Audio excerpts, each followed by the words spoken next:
So, the DLCs for Remnant 2 are coming out. The first one is coming out very soon, which means that around now is the perfect time for Gunfire Games, the developer, to implement some much needed quality of life changes in their game. There are a lot of little things in Remnant 2 that are annoying.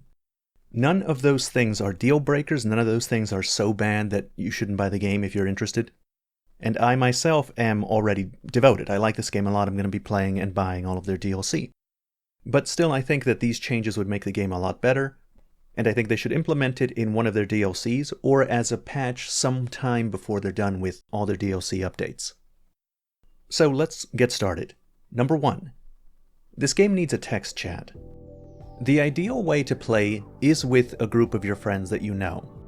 I think Remnant 2 is most fun when you're playing with at least one other person that you're, talking to on Discord. This lets you coordinate and communicate and point out secrets to each other if one of you happens to spot them. But that's not the only way that you can play with others. You can open your game up to the public and randoms can come join you, or you yourself can join somebody's random world. And that's fun, you can help somebody out while also collecting loot that maybe you didn't get. But you can't communicate with these people. There is no voice chat and there is no text chat. Now the voice chat doesn't bother me that much. I don't typically want to communicate with randoms over voice. But a nice, unintrusive text chat would be greatly appreciated, because there's often a lot of minor things that you want to transmit to other people. Like if you encounter a puzzle and none of you knows the solution, you could use the chat to communicate ideas, or announce that you've discovered a secret area, or you get to a boss and somebody dies to a mechanic and you need to explain to them how it works. Or even something as simple as, I want to play with my friend that I could be talking to on Discord, but I don't necessarily want to expend the mental energy to talk. Maybe I'm tired and I would like to play with them, but not necessarily have a back and forth. Or while I'm playing, I don't necessarily need to listen to what's going on in the game. Maybe I just want to listen to an audiobook, maybe I want to listen to music, but still communicate with the other party members. Okay, number 2.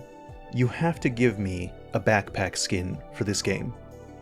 Regardless of what armor you're wearing, your backpack stays the same. It's this big, bulky leather backpack that you're carrying around. And it looks really good. It looks fine when you have the default armor sets that you start at the first 4 classes of the game.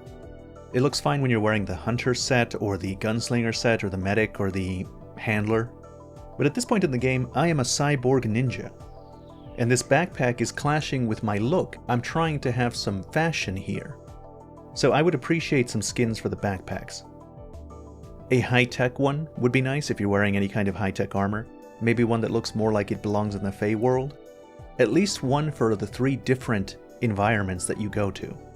If that's too much work, then maybe an option to hide the backpack, though that might be more complicated because at the moment the weapons are hanging from the backpack. And adding a new place to put them on the character's body might be more work than just adding a bunch of different backpack skins. Alright, the next thing is that we need a compass for the map and the minimap. There needs to be a north indicator of some kind. If I'm playing in co-op and me and my friends are looking at the map and I'm trying to indicate a direction to go to, or a location on the map that we may not have fully explored yet, then it's hard because there's no central point of reference. I can't tell them to go, well, left here or right here, right of this thing. It is an absolute pain to try and explain directions. Which leads me to the next thing. There should be a ping that you can do on the map. You can already pin things, and the things that you pin do appear on the map. But you can't open up the map and put a marker on a place that you want all of you to head to. And that's terrible. If they're not going to add cardinal directions, then they could at least allow us to ping on the map, so that we can orient ourselves around that. Okay, the next thing is that multiple people should be able to read the same note. The way it works right now is that there's a lot of books and notes that you can read, but only one person can read them at a time. And this is interesting because if you look closely as a co-op partner, when you're watching somebody read, they actually flip the pages, and the text on the book is actually the text that they're looking at. It's pretty cool. But you can't also read it. You have to wait for them to be done. And I'm assuming that the reason that they do that is because only one person needs to be able to control the flipping of the pages. But what they should do is let me also look at the page that they're currently on. Like, if you don't want me controlling the page and messing with them, then just let me look at whatever it is that they're looking at. Put the camera right on top of the book. You already have the text there, and I can see it if I have a scope and I stare at it. Just let me interact with the book and put the camera over it. And these books also have an overlay that more clearly shows what's depicted. And you can look at the entire book with that overlay. You don't have to turn the page.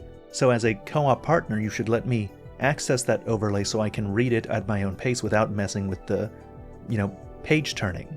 This is especially important not just for the flavor text books, but for the books that are talking about puzzles, books that are related to a puzzle that's going on. If we're all trying to gather information and figure out how the puzzle works, then I don't want to wait for my co-op partner to be done with looking at the book before I get my chance to read it. Another related thing is audio files. On Nerude, instead of books, on Nerude they have audio files that you can listen to. And these are really interesting. I like them. They're well voice acted. They talk about the interesting lore of the world. But the audio files are stationary and they're on the floor. So if I want to listen to an audio file, I have to stand right next to it for the entire duration. And the duration can be lengthy because they put a lot of content in some of these audio files. Some of them can be minutes long of just standing there listening. A better solution is how audio files have been done in many different games for a long time, like the BioShock method. When you pick up an audio file, it should come with you. You should be able to listen to it while you go and do the rest of the dungeon. Maybe it could subdue the other noises while it's playing. But in this way, I can listen to the audio file and immerse myself in what's going on without also annoying my co-op partners by making them stay in the same area until the audio file is finished 2 minutes, 3 minutes later.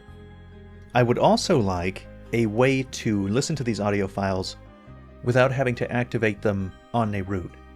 And the same goes for the many books that add a lot to the lore and the story.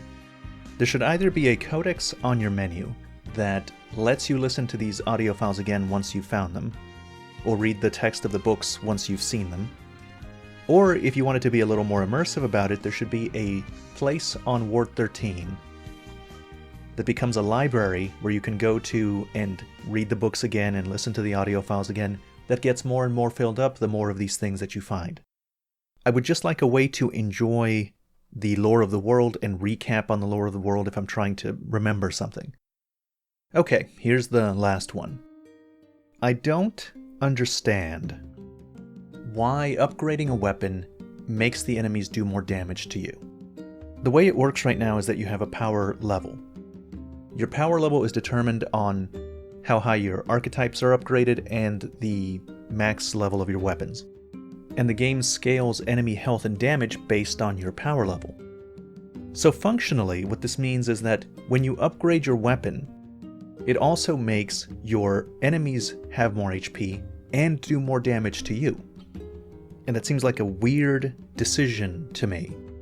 Typically, when you upgrade a weapon in a video game, it's because you want to do more damage. You do it to make yourself stronger. But in Remnant, the power increase you gain is retarded by the fact that the enemies also gained more health from it. And the game overall could be even harder because they're doing more damage to you. And that's weird because there's no armor upgrade, and how much health you get is very limited. You start off with 100, and if you level up your vigor, you can get up to 130. So generally 130 max HP, plus whatever armor that you're wearing, which will determine your damage resistance. And those elements are static. You don't change those very much easily. So I don't see why the enemies need to be doing more and more damage when they could just be balanced around your pretty much unchanging health and damage resistance. Not being able to upgrade armor is fine. It makes it easier to balance enemy damage to you. But that really should only be based on difficulty. There's no reason why me upgrading my weapon should cause enemies to do more damage to me. It makes it feel like I'm paying all of this scrap and resources and materials to make the game harder on myself. I don't understand why the system is implemented in this way, and maybe somebody in the comments can explain it to me if I'm missing something. Anyway, that's the end of this video. As always, thank you very much for watching.